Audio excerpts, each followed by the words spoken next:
Yo guys, what's going on? We're back. I wanted to just film this intro really quickly to let you know that this video is actually 2 recordings pushed into 1 because I made this video earlier today when Manchester City played against Juventus, and then I watched Real Madrid versus Salzburg, I think that's the team. Basically, I wanted to make one big video instead of just pushing out 2 videos on 2 separate days after it's well past that, at one point, one of the topics is going to be irrelevant. I wanted to do this little intro just to let you know that the first half is going to be talking mostly about Manchester City, and then the second half is going to be about Real Madrid's performance. Let me know what you guys think about this video, and yeah, thank you guys for watching. See ya. Today, we're going to be talking about Juventus versus Manchester City in the Club World Cup. 5-2. Holy my God. That's a lot of goals. Oh my God. This was a result that I don't think a lot of people expected. I'm not saying people didn't expect Manchester City to win or Juventus to lose. I'm saying specifically, I don't think anyone expected 7 goals scored in between these two teams. It's 7 goals in total with an own goal, whatever. But you know what I mean. This was a high scoring game. This was really exciting to watch. The first half was crazy. Second half was just the nail in the coffin for Juventus. Let's talk about this game because I thought this was awesome. This was a game that I think really establishes, like, you know what, Manchester City was in a funk for a while with Pep's system. His tactics really weren't clicking like they were a couple of years ago. I think we're seeing a huge change, and that change right now is not relying so much on Haaland. I actually do want to talk about this specifically. I really like how Manchester City played today. The possession football style with like the multiple attackers.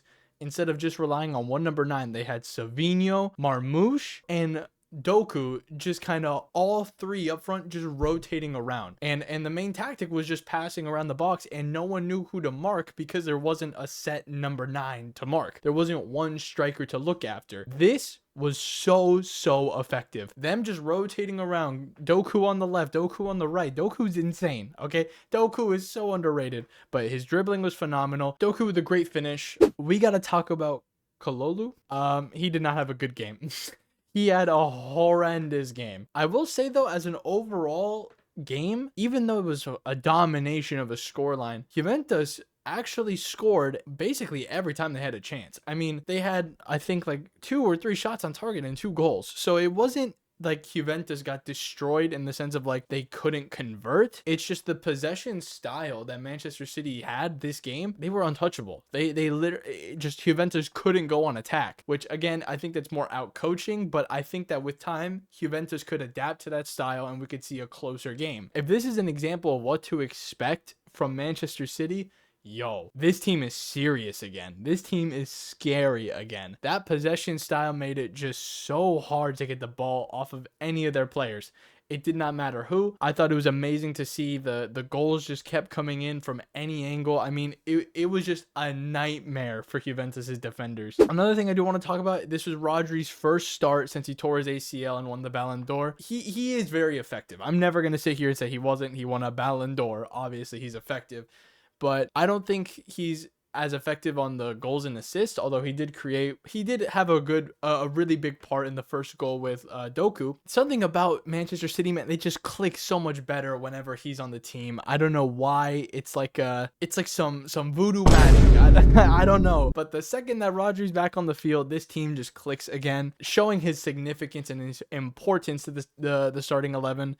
I thought it was amazing. I loved the performance that he provided, and it almost like gave Manchester City confidence that he was back. But I gotta say, I am really impressed that Pep Guardiola was actually able to turn this like slump of a team around, because on paper they were fine. It just wasn't clicking. It just the tactics were a mess for all last season, or at least the first half of the season. But now what we're seeing with this build-up play, this possession, I mean, it was incredible. Now, it wasn't all perfect, okay? The few goals, the couple goals that Juventus did score, the first one was just strictly because Manchester City up. Like, they just messed up and lost possession on the back line. That's where I will say, it is kind of interesting how you can very noticeably tell the difference between the possession play when they're on attack versus the possession play on their own third. On their own third, it was terrible. Anytime the ball was like in any serious threatening situation, it was like it was like a coin toss on if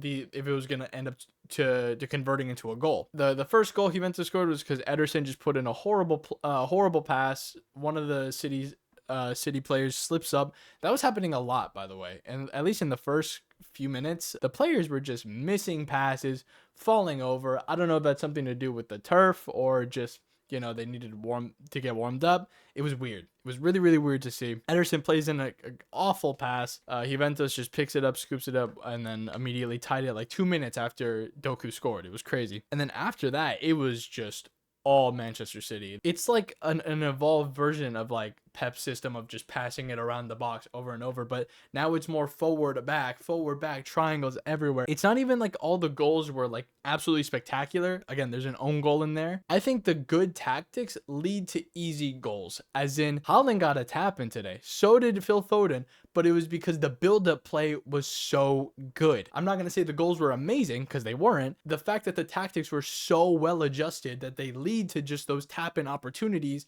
shows the effectiveness of all the tactics that Guardiola has implemented into the team. I think it's very, very cool to see that we finally have a Manchester City that's believable again.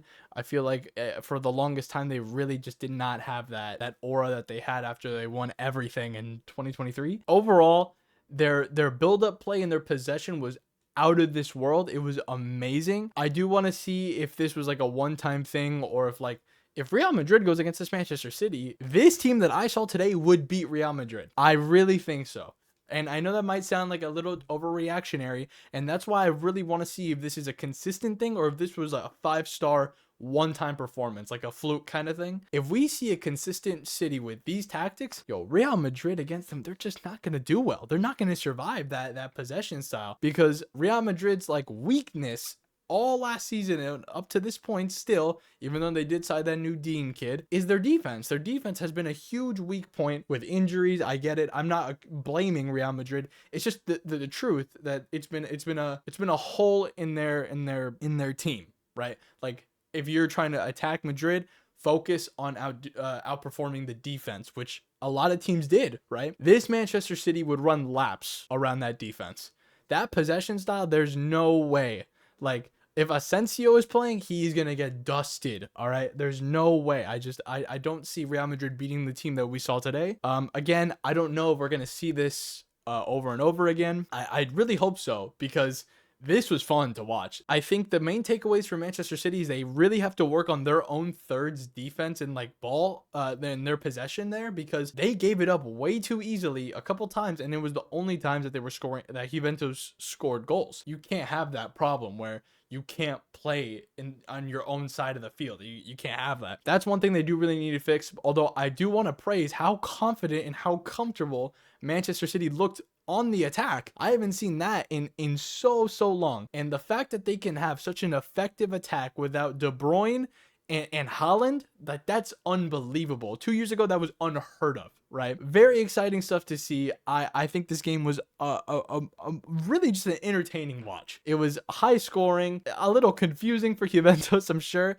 because they just came off the bat of winning almost every game in the group stage, and then I don't think anyone was expecting this result with two European giants. I mean, this is the kind of scoreline you see with Auckland and Benfica, but you don't see Juventus versus Man City. You're thinking 3-1 maybe at its worst. 5-2 is crazy, and it could have been 6. It could have been more, all right? I mean, yes, there were some easy tap-ins, but there was also Savinho's absolute bombasso, hit off the post up and down. I mean, beautiful goal. I gotta give the praises I want to give is like mainly to Doku, because I feel like this is a player that has really been underappreciated. Marmoush put on an amazing performance as well. The entire attack for Manchester City, I have nothing but praises and thumbs up to give. We need to see more of that in every game, because that shows the effectiveness of not just relying on one number 9. Haaland is the best striker in the world. I don't think, like, if you're talking strictly the role of a number 9, Haaland is that guy that you would want. I'm not saying he's the best player in the world or anything like that. For that traditional number 9 role, it's got to be Haaland. It is. He's the best in the world at it. To have a system that can complement him even if he's not in the squad, like the starting lineup, is amazing. It's an amazing thing to have, that you cannot be super reliant on him because you can give him rest. You can maybe switch the tactics up, although I wouldn't mess with him too much. Overall, incredible stuff from Manchester City. I think this was an amazing performance. I just had to give it its praises because, again, we have not seen a City this believable in quite a while. It was, like whenever Manchester City went against Real Madrid in the Champions League, I think everyone thought, man, even though Real Madrid's out of shape, out of form, they're going to bend over Man City. I mean, no one was concerned with that matchup, but this squad looks good. This looks like a healthy squad. The signings made sense. They're clicking. Great signings all around for Manchester City. Great performance. I think if they can keep this up, or at least stay consistent with these tactics, they could be a very serious threat to that final, because that was unbelievable. I just finished watching Real Madrid versus whatever team they were facing. I just finished watching Real Madrid versus Salzburg, and I thought that this would be a great time to put this as a part of the video. I'd rather give you one conglomerate video than just two pushed out on 2 different days. Real Madrid just beat Salzburg 3-0. Guys, Xabi Alonso ball is here. Like, wow. Real Madrid played really, really well. This is the first time I think I've seen Xabi Alonso's tactics really bleed through, and you can really see the idea behind it and what he's going for with these players. It's incredible. So the thing that I've noticed is that with Ancelotti, this was a lot more about the individual talents of each player. With Vini and Mbappe, you had the pace. Valverde had the shots outside the box. Bellingham was the workhorse. It was just a bunch of people who could do things individually. It wasn't a team. It didn't feel like a team. It didn't feel very built together. It felt like very just, let's focus on what he can do so he can do well. Then let's focus on him. And then they just kept doing that for every player. That is not the case anymore. Xabi Alonso has gone to a great length to make sure that this team feels like a team. Their build-up play is so fluid. The passing is incredible. And the reason I say is, again, you guys know I favor Barcelona, obviously, over Real Madrid any day. But the reason I was so bitter last season about Real Madrid was because even though it wasn't a great season for them, they still won a lot, but it wasn't with convincing football. This is convincing football. This feels like they're a better team. This isn't like they get by. This is like they win with flying colors, and I love what I'm seeing. I don't know. I feel like El Clásicos next season are going to be very different than what we've been used to for the last season. This team is serious, and I can't believe how Manchester City and Real Madrid just had these really poor seasons by their standards of what they should be at, and now they're just back. They're just back to that aura, that form that makes these teams scared to go against them. I wouldn't want to see either of these teams against my team in this Club World Cup because they are so in form. Again, it's only Salzburg. It's not the craziest win ever, but it doesn't. To me, that performance did not matter that the opponents weren't Barcelona or some other big European team. To me, it shows that the tactics are getting really, really good. The players are clicking. The quick passes, I love it. The possession style, I love that kind of football. So to see Xabi Alonso bring it is absolutely incredible to watch. And guys, seriously, the fact that they can get 3-0 without Mbappe on the squad, guys, when Mbappe comes back to this squad, we have to have a real conversation about this team. If Mbappe lands Madrid, Barcelona doesn't have to get ready. The world has to get ready. I mean, the projections and the potential of this team right now is out of this world. They could win so much with this lineup if they keep up this form. They're only going to improve. They're only going to add more players like Mbappe and any other players that have been injured coming back to the squad over time. This team is very serious, and I think it's incredible. I think it brings a lot more excitement back to the game. Last season, I feel like this was missing from Real Madrid. It feels like they're established, they're back, their style, they have an identity again. It's not just crossing and praying, trying to find a header. This team is serious, and I really, and I know it sounds really weird as a Barca fan, but I love good football. You know what? Even if Barcelona lose to this team, if it's a great game, it's a great game. The defense is on lock. The midfield is great. Valverde and Bellingham in the Valverde was kind of listed as a right winger for this formation, but I saw him more as like a cam, kind of floating around, dictating passes and whatever.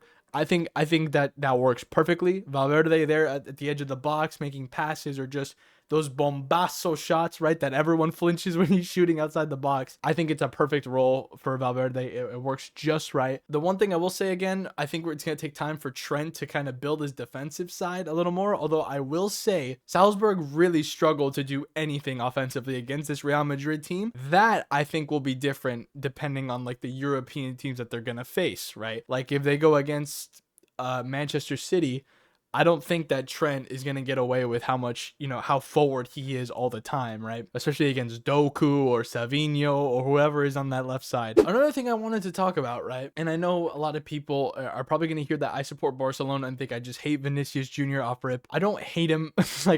He's Brazilian, so I don't like him. But like, if you perform, fair enough. Like I am one of the people, a lot of people don't say this, but I was more than okay with Vinícius Jr. winning the Ballon d'Or in 2024, right? The year that he won the Champions League and then Rodri ended up winning it. I was fine with him winning that one. I thought he was the best. I mean, we didn't have like this far and away clear winner, but I was more than okay if he was the winner. So if you play good football and you get results, fair enough. I don't have to like you, but I can't say anything about his footballing ability if he performs. Last season, he completely like went out of form. I mean, just nothing compared to how he was the season before. He was phenomenal that season before. And then that last season, I don't know if he got into his head about the Ballon d'Or. I don't know. I'm just keeping it objective. He did not perform anywhere near as well as he did during that Ballon d'Or season. This game really started to reel in that version of Vinícius Jr. again. In my opinion, it looks like his confidence, like at the beginning of the game, he's just not feeling it that much, or he doesn't think it's gonna always work. But you can tell when this guy believes like I can dribble past this guy and score, he does. But I feel like that mental blockade has a huge impact on him. A lot of the times it's been very apparent that Mbappe is there doing all the work or a lot of it, and he might not feel as important or as needed. I think that Vinícius Jr. needed this time with Mbappe away, that he's kind of the focus, him and Bellingham really giving Vinícius Jr. this time as like, hey, you're like the more experienced forward. We kind of need you to step up. It's kind of working. I mean, the goal that he scored today just ran past one of the center backs with his pace, took a touch, weak foot, bottom right. Simple. But like, that's when Vinny is at his best, when he keeps it simple. The rainbow flick garbage, it's unneeded, right? If it's getting in the way of, like, he was legitimately losing multiple one-on-ones when he tries to do too much. When he keeps it simple, pass back, makes the run, waits for the ball. That's simple, but that's what Vinny is so good at. His pace and his crossing and his shooting is elite whenever he just keeps it simple. And this game actually displayed that. He had the pace to get the finish, right? To get the goal. It was fine. And then the next goal contribution he had, because he also got an assist, he was running and keeping the ball up, holding up the play. And at the last second, does like a back pass to Valverde to finish it. That works because he's fast, holds up the ball, he knows he's not going to score, he sends it back. It works. It keeping it simple works for Vinny. And I think that the fact that he just hasn't done simple things like this in a while makes us forget, like, this guy on his day when he's feeling it, he's good. I wish we saw more of this on the national team. I'm going to be very critical of him there. We see none of this. We've never seen any like consistently good version of Vinícius Jr. for the Brazil national team. But on club level specifically, this last season, forget about it. Terrible. Season before that, really, really good. This season has the potential to live up to that and even further, because with these Xabi Alonso tactics, you don't need a Toni Kroos to get the passes through. You don't need you don't need a Modric to carry the passes either. You don't need that like legendary midfield with passes, because if the team is all contributing all together, they're going to push out results. I mean, I saw Rudiger making like 3 forward runs. I mean, that's crazy to me that this center back is just pushing forward, making runs. I mean, he kind of did have to get subbed out like right after he tried to do one of those runs, because like his knees are terrible, I'm pretty sure, since like the Copa del Rey final. But regardless, I love how Xabi Alonso is looking at this team as, let's make it where everyone has a piece to play. Like everyone has something to offer. Everyone has something to bring to the table, because this is something we have not seen from Real Madrid in like a season. For a lot of last season, it was give it to Mbappe. Mbappe is like, in his prime. Like, he is, you could put him on any team and he's going to score goals. It looked like a lot of the times it was just give it to Mbappe, hope he does something, do some step overs, he's fast. But now they are getting great results without him. And that is a great sign of a team building its chemistry, especially with these new signings with Dean and Trent. These signings are going to be so crucial because these have been weak positions. Now that Real Madrid has fixed those weak spots, like with the defense and the fullbacks, the only like weak spot left I would kind of say is Garcia. He's not a great left back. He's very fast, but you know, as actual left back, I don't think he's that good. But other than that, the center backs seem to be just fine, especially with Dean out there. Dean playing there. Trent is a great rotation player to have when Carvajal gets back and he's not going to play all full 90. Real Madrid look stable. They look stable across the board. Again, this is a team without Mbappe putting up results. You can't ignore that. This is something that like people have to start getting ready for, like the potential that the ceiling for this team is so much higher than it was last season. It could be an actual domination of some of the leagues they play. I love good football. I don't like Real Madrid, but if they can back it up with good football, who am I to say anything? Fair enough. Let me know what you guys thought about this game. I thought this game was an amazing performance from Real Madrid. Really refreshing. I think this was really needed and honestly a breath of fresh air. I love that we're seeing Manchester City and Real Madrid almost simultaneously getting back to these statuses of just elite clubs. I mean, they had this fall off of quality for a bit, but now they seem to both be clicking back with their chemistry. I think it's great. I think that means more and better football is coming. I love that. Let me know what you guys think of the Club World Cup so far. If you guys did like this video, share, subscribe. You know I love you guys. You know that. And I'll see you guys later. Peace.